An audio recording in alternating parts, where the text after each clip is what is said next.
తిరుమలలో 3 అంతస్తుల భవనంపై నుంచి పడి ఒక కార్మికుడు మృతి చెందిన ఘటన తిరుమలలో చోటు చేసుకుంది. అవధూత దత్తపీఠం వద్ద వాటర్ ట్యాంకు మరమ్మతులు చేస్తూ ఉండగా ప్రమాదవశాత్తు కాలు జారి కింద పడి తీవ్రంగా గాయపడ్డారు. వెంటనే తిరుపతిలోని రోయా ఆసుపత్రికి తరలించగా చికిత్స పొందుతూ మృతి చెందాడు. మృతుడు తమిళనాడులోని తిరుపత్తూరు వనియంబాడికి చెందిన మణికంఠన్ 35 సంవత్సరాలుగా గుర్తించారు. ఘటన పైన తిరుమల పోలీసులు కేసు నమోదు చేసి దర్యాప్తు చేస్తూ ఉన్నారు. కాబట్టి ఎవరైతే భవన నిర్మాణ రంగ కార్మికులు బేల్దారి పనులు చేసే వాళ్ళు ఎవరైతే ఉన్నారో చాలా జాగ్రత్తగా చేయండి.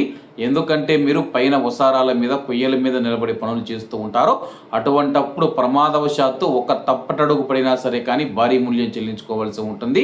ఏది ఏమైనా సరే కానీ ఒక కార్మికుడు చనిపోవడం చాలా బాధాకరం. ఆ యొక్క కార్మికుడి ఆత్మకు శాంతి కలగాలని, ఆ యొక్క భగవంతుడు ఆ యొక్క కుటుంబానికి ధైర్యం ఇవ్వాలని చెప్పి మనమందరం ఆ యొక్క శ్రీ వెంకటేశ్వర స్వామిని కోరుకుందాం.